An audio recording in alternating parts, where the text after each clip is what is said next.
ప్రియమైన సోదరులారా, అసలు సిలువ అంటే ఏమిటి? సిలువ అనేది ఒక నిలువు కర్ర, ఒక అడ్డకర్ర ఉంటుంది. ఈ నిలువు కర్ర ఏం తెలియజేస్తుందంటే భూలోకంలో ఉన్నవాళ్ళు పరలోకానికి వెళ్ళేటటువంటి మార్గము. అందుకనే ప్రభు చెప్పాడు యోహాను సువార్త 14:6లో, నేనే మార్గము, సత్యము, జీవము అని అన్నాడు. అడ్డకర్ర ఏం తెలియజేస్తుందంటే నువ్వు తూర్పునున్నా, పడమరున్నా, ఉత్తరమున్నా, దక్షిణమున్నా ప్రభు దగ్గరికి అందరూ కూడా సమానము, అందరి పాపాలు క్షమిస్తారని తెలుస్తున్నది. అసలు ప్రభు ఎందుకు ఈ ఈ యొక్క మరణాన్ని అంగీకరించాడంటే మానవులు ఎలాగా పాపం చేస్తారో ఆ పాపాలు క్షమించబడాలా. మనం కాళ్ళతో చేసిన పాపాల కొరకు ఆయన నిర్దోషమైన కాలంలో మేకులు కొట్టించుకున్నాడు. మన యొక్క చెడ్డ తలంపుల కొరకై పవిత్రమైనటువంటి ఆయన శిరస్సుమైన ముళ్ళ కిరీటం పెట్టుకున్నాడు. మన చేతులతో చేసిన పాపాల కొరకు ఆయన పవిత్రమైన పరిశుద్ధమైన చేతుల్లో మేకులు కొట్టబడ్డాయి.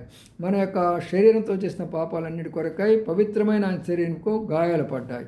మనం ఆయన దగ్గరికి వస్తే క్షమిస్తాడు, మన పాపాలు క్షమించబడతాయి.